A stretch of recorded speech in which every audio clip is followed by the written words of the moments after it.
Um, Hello everyone. I'm Ivan, and me along with Herman and Ives and also Desmond are the tutors for DR10. So just a brief introduction to ourselves. So I'm an architect, and I studied my bachelor in Edinburgh and then moved to Denmark to do my master. And then I got my chartered architect title in London back in 2 years ago. I've also been teaching at the Bartlett School of Architecture and also the University of Edinburgh as well. And then Herman, do you want to just quickly introduce? Yeah. Hi everyone, my name is Herman. I study my architecture undergrad in University of Edinburgh, and I did my postgraduate in game design in University of Art London. At the moment, I'm an associate lecturer at the UAL for BA Game Design and MA Virtual Reality. I'm also hosted with Ivan, Ives, and Desmond for our previous studio in summer, also for DR10 in a different topic. Yeah. Yeah, Ives? Just quick. I'm Ives. So I'm also a UK registered architect, and I previously worked in Hopkins Architect in London. And I just recently started my own practice, and currently, yeah, that's me. Yeah, we also have Desmond, who is not here today, but he's working at Wilkinson Air in Hong Kong as well. So anyway, that's sort of all the tutors. So just before we get into talking about students' projects and all the outcome expectations and all that, maybe we're just gonna show you a quick video to outline the framework of the brief that we're having for this workshop. So yeah, just sit back and relax.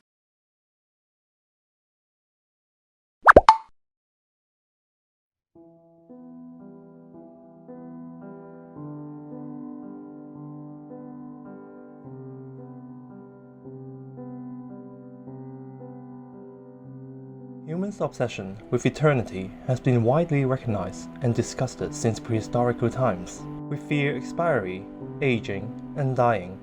We long for eternity. For some, it has been an utopian fantasy to be immortal. Many societies, architects, and city planners have conceived the architecture as solidly stable and resistant to the weather, nature, and time. Often, buildings that do not last are understood only in terms of failure and decay. Not many have learned to appreciate the beauty and grace of the transience. Night blooming cereus, the queen of the night. Famous for its medicinal properties in many Asian cultures, is a species that rarely blooms and only at night, and its flowers wilt before dawn. It is, however, the rare and brief appearance of the blooms that make us appreciate the beauty of it. In Japan, cherry blossom is not just a natural phenomenon, but it also represents the seasonal celebration of spring, as it only occurs with a certain climate conditions. It is also seen as a natural indicator of the climate change. The essence of temporality has also challenged our preoccupation with long-term strategy, master plan, and questions our ability to achieve these in the face of increasing resource constraints, political and economic uncertainty. The Burning Man Festival is an annual event that celebrates the temporality in the Nevada desert, which attracted tens of millions of visitors. The event is in fact a temporary city that was built by the community to last for 9 days. Most of the structure, as a symbolic act, will be burned down to devote love and memories to the loved ones. While the Camula hosts millions of pilgrims for every 12 years, located at the floodplain of the river Ganges, the 23 km square of the festival will be submerged into water, and no trace will be found until the next Camela. Previously, our studio has investigated into how the manifestation of immortality can be employed in architectural and urban design. The projects respond to different contexts and scenarios, where we questioned the very fundamental desire of human civilization. In this workshop, we revisit and critically reflect upon the topic of eternity by critically assessing the potential possibilities from being transient and short-lived. Our studio aims to celebrate the grace of the temporality and argue that decay and being temporary represent potential, as well as lose and identifies an alternative and significant history of architecture, in which a building can be redesigned, occupied, and imagined to decay, disintegrate, and disappear. The understanding of contemporary urban landscape will address social transformation in culture and communities, economies and ecology, politics and policy. Here, the temporary city will be informed by individual studies to establish core interests, narrative, and program. We encourage students to imagine and invent alternative realities through researching, analyzing, and synthesizing urban visionary ideas, along with innovative technical disquisition, environmental science, and entrepreneurial narrative.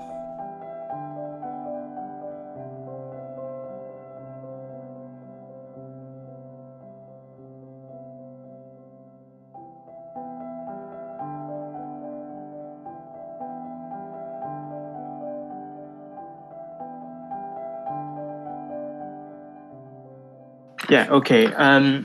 So we're gonna show 3 students' projects here today. So the first one is Athena's project. So for each of this project, we asked them the question, okay, what is immortality to them? So each of them actually came up with their own personal take of what immortality is. So Athena, immortality is repentance. And she's taking this scenario of Hong Kong, a lot of large corporates in Hong Kong actually willing to compromise to the Beijing's government, but in return they actually lose confidence and trust from the public and also the foreign investor. So the project is actually looking to seeking an alternative approach for them to sort of revive themselves, to save themselves, and basically using the sort of understanding of urban environmental sustainability to help themselves, to help China, but in return they can get the confidence back from the public. So yeah, go on. So these are all the research that Athena did in the beginning. So she looked into the Paris Agreement, what's the sort of commitment that China has promised, and how can that be actually brought back to Hong Kong. So yeah, if you can keep going to the next one. So so these are all the sort of different technologies that she'll be using in her project to capture the carbon for China, because one of the issues for China is that they want to cut down the carbon emissions, but at the same time they rely on heavy industry which actually produce a lot of carbon emissions.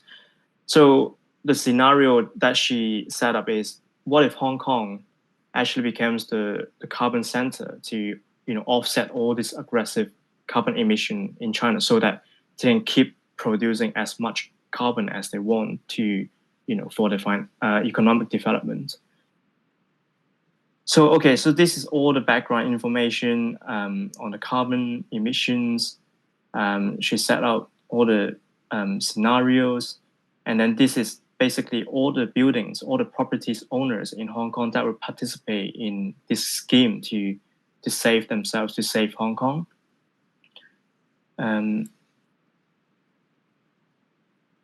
Yeah. So looking into the principle of carbon capture, the system of it, how much carbon you can capture. Yeah. So all this research, sorry, if you can go back to the last page. All this research has actually informed the tectonic development. So for example, here she's looking into, okay, maybe the project is about connecting the different properties owner together. So the infrastructure here that she created will be able to absorb carbon, and also as well as providing shadows and fresh air for the city down below. So site sections of the new intervention, site plans. So looking into how she can create this new market avenue in the city of Hong Kong. And then that one here, sorry, one, yeah, so this is the master plan that she's proposing. So looking into the different district in Hong Kong where she will actually overlaying her intervention to the city.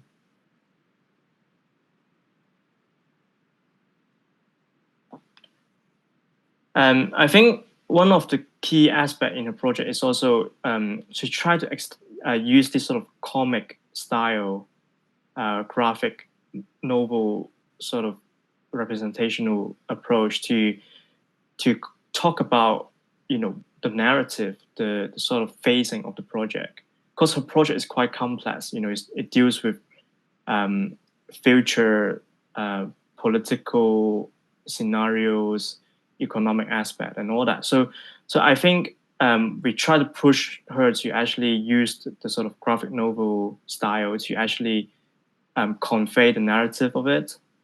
And then also you see these drawings here. It's basically looking from above. So it's almost like a bird's eye view, looking from above to see the overall infrastructure that will happen in the city. Whereas this one here is actually looking from below. So even the soffit, the underneath the infrastructure, you can actually look up and see the stock exchange, but instead of actually showing the market value, it's actually showing the carbon capturing amounts, and you know how much carbon they're actually capturing in the city. So, yeah, that's Athena's project. Do you want to, Herman? Do you also can you also show the animation of?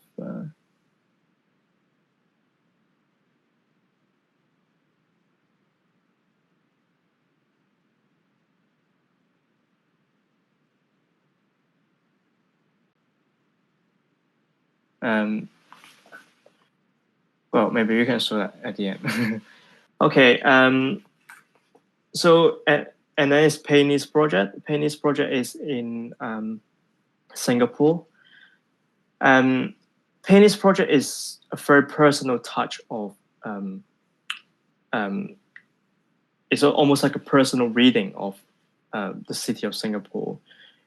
She's from Malaysia, and the project is about is about creating an embassy for the Malaysian community in Singapore, especially for Malaysian expats who is working in Singapore. So these are all the background research and initial study of the project. So looking into the connectivity, the history of the site.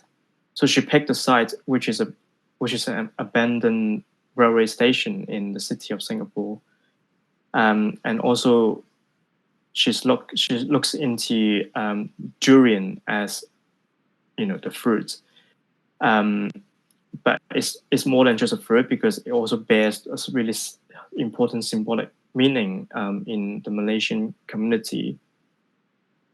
So she looks into the logistic and also the growing conditions of the durian, creating a narrative of representing how the durian can actually brings back the memory of home.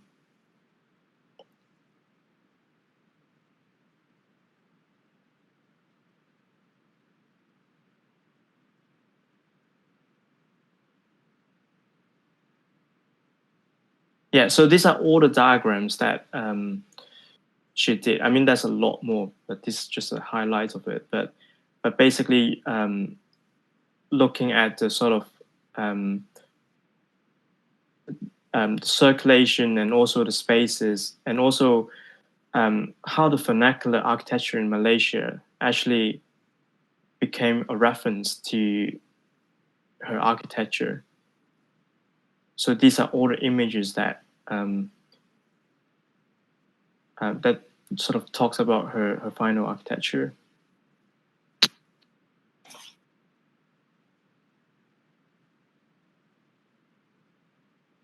Yeah, keep going.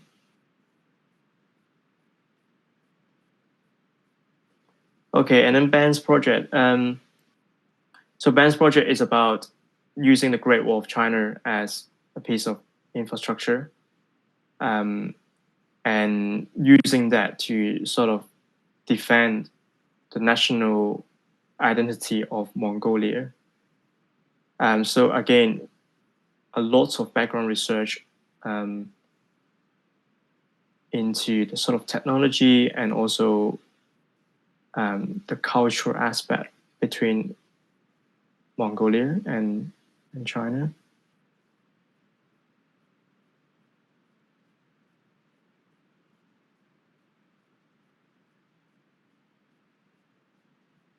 So I'm just not gonna explain all this into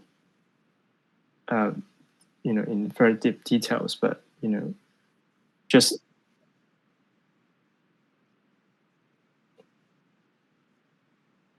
yeah, of course, yeah. So it's worth highlighting. Ben is also he just finished his first year, and he joined us for the summer for 8 weeks. So before he started, he had no knowledge on using any 3D software or 2D software even. So in just throughout the course of these 8 weeks, so he managed to pick up all the 3D software skills and also to have a understanding of how to represent architecture with different ways of techniques and software and graphic skills as well. So yeah.